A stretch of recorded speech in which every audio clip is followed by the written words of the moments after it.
Hi Sophia, thanks for stopping by. Without further ado, here are 21 things that I stopped buying in 2018. Number one is water.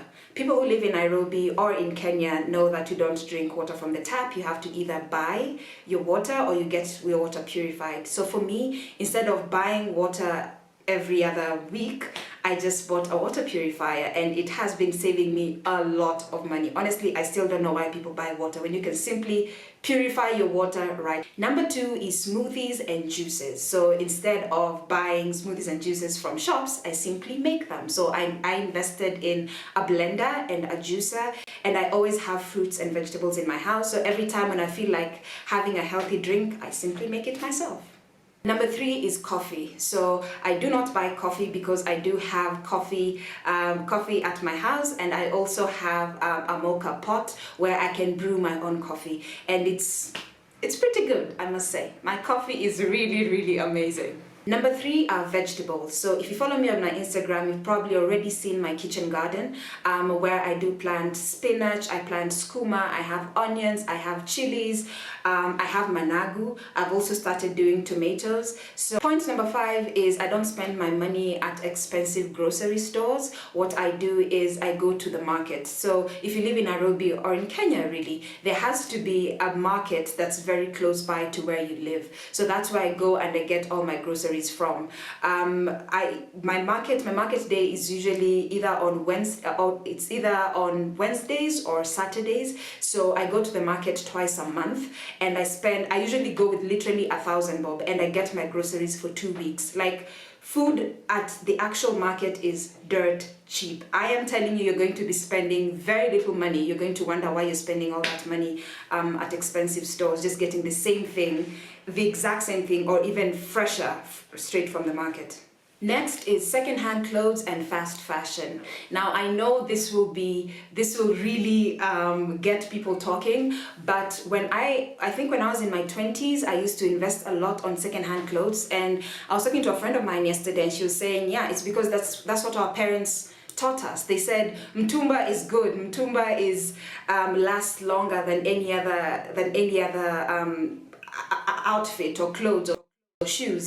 But the older I get, the more I realize just secondhand clothes are really not, they're just not, for me, they're not my thing. So I get it. Like, for example, when I was in my 20s, if someone gave me 5,000 shillings, I would definitely go to Gikomba, I would definitely go to Toy and be like, get all the outfits I can get. I'll probably even get 10 outfits with 5,000 shillings. But right now, you give me 5,000 shillings and I go to a local designer, someone who will actually make something new and something good, something that will last me a long time.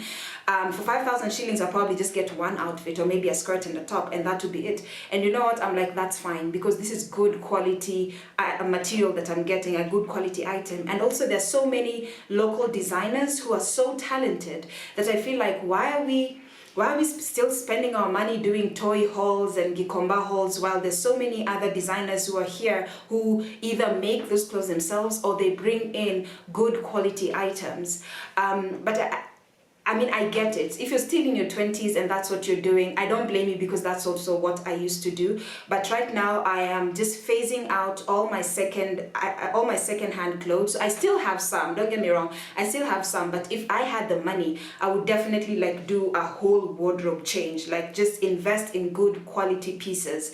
And the other one is fast fashion. So fast fashion, they're items that you get from places like Mr. Price or H&M. You know, so these are fast-moving items, so the quality is usually not good. So yes, the item is new, it's brand new, no one has ever worn it, but these are clothes that are really poorly made and they're trending. So the idea behind it is for you to wear it for about 3 months, it gets old, and then you go back to the store. That's their whole business model. So they make very poorly made clothes that you wear for a few months and then you're back to the store again. And again, I don't blame you if that's your thing, but I just think fast fashion has been spoken about a lot because of all the waste that is there. And don't get me started with the poor children in Vietnam and China who are making these clothes. So for me, I just feel like it's not, I'm not saying that I will never shop at a place that does fast fashion, but it's really not, I just no longer spend my money at places like that. The next point are nails. So before, I used to spend money going to get my nails done, my manicure, my pedicure, and I'd do it either weekly or in about 2 weeks. I'd always be changing my nails and stuff until I sat down with my budget, with my nail budget, just for like, I think I did my estimate for about 6 months. And the amount of money that I had spent was eye-watering. So I was like, nope.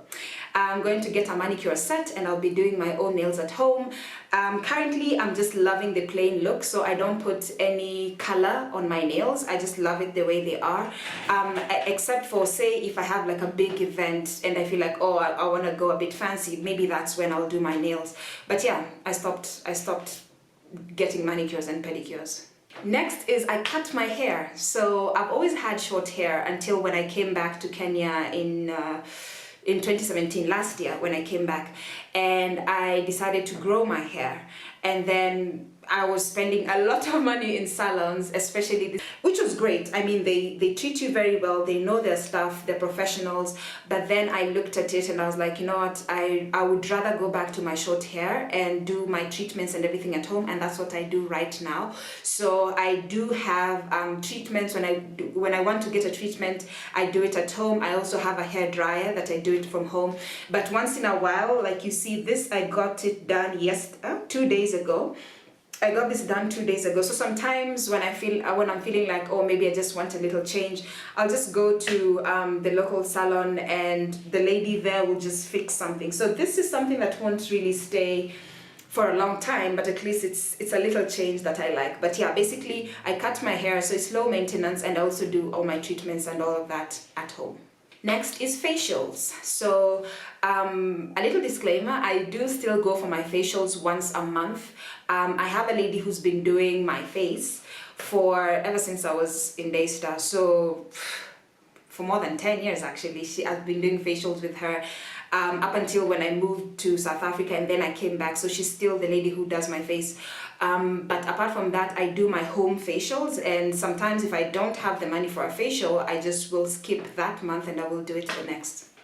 The next one is jewelry. Yes, I know. I think this is my first video when I'm actually having like big earrings on me, but I just stopped buying jewelry because I used to buy it a lot, because you see it and it looks amazing on someone, and like, where did you get this one from? And you go and buy it, and then you just never wear it. You just never wear the earrings and the bangles and the chains that you buy. So I just stopped investing in them because I was like, I am always buying these things, but I am never using them. So except for these ones, and I think 3 others that I truly love, though I rarely wear, I just stopped buying jewelry. The next thing are pads and tampons. And yes, I still do get my period, but I use a cup instead of a pad or a tampon. So a cup has really, the Grace cup has really saved me a lot of money in terms of buying and throwing away all these pads and tampons that we use. So yes, this has been a great investment, and if you want to get one, there's always the number down below in the description box. The next thing that I stopped buying are clothes and shoes that do not fit or are impractical. So women, you know exactly what I mean. First of all, I stopped buying, especially jeans, just any item. If I cannot fit that item, then I am not buying it, because I'm not sure of how well it's going to fit. I know some people just look at an item and they're like, yeah, I think this one will fit me. I am not that type. So I'm not the type to go shop at Ngara where they put the tape measure and then they're like, oh, okay, this one looks like it will fit you. Nope, I literally have to fit it and know that it will fit me. If I'm not fitting it, I am not buying it. That's just my rule. So that has really stopped me from buying clothes from the streets, because then there's no way you're ever going to fit them. Also, impractical, I mean, there are those clothes that are just, they look good, but you're just like, where am I ever gonna wear this? Like, my whole boob is out. Like, it looks good, but it's an impractical outfit. Where am I gonna wear this? Also, it happens a lot with heels, buying shoes that do not fit you very well. So either they're too tight and then you're like, oh, on the day when I when I wear these shoes, I'm just gonna sit down the whole. No, it's not worth the pain. For me, these are things that I used to do when I was in my 20s. I was like, yeah, I'm just gonna wear it. Even if it doesn't fit me very well and it's a bit tight, I'm just gonna wear it. These days, I'm like, comfort is number one. If I am not comfortable in it, I am not buying it. I am not wearing it. And also those impractical shoes that are just, they're too high. Or if you know you're not you don't like high heels, why are you buying those high heels? Like, they're too high, or the fit is just not comfortable, and you're still buying it. Why are you buying it? I look at my 20-year-old self and I'm like, why did you buy this shoe? Really, Abby, why? The next thing, and this I think just cuts across everything, are items that I don't absolutely love. So for me to buy furniture or to buy shoes or clothes or makeup or whatever, it has to be something that I really, really do love, something that I feel like it's speaking to me and I absolutely love it. So if I look at something and I'm like, I'm not sure if I want it, then the answer is no, I'm not getting it. But if I look at it and I'm like, yes, let's get it, then yes, we're going to get it. Next on the list are just in case items. So just in case items are these items that you go to a flea market or an antique shop and you see something and you're like, they were really not in your radar, but because you've seen it, you're like, oh, maybe I could use it, you know? So like you go to an antique shop and see like a set of teapots and you're like, oh, let me just buy it just in case I have friends over for tea. Let's be honest, you've lived in a house for 2 years. You've never once invited people over for tea. Why are you buying that set? Really, why?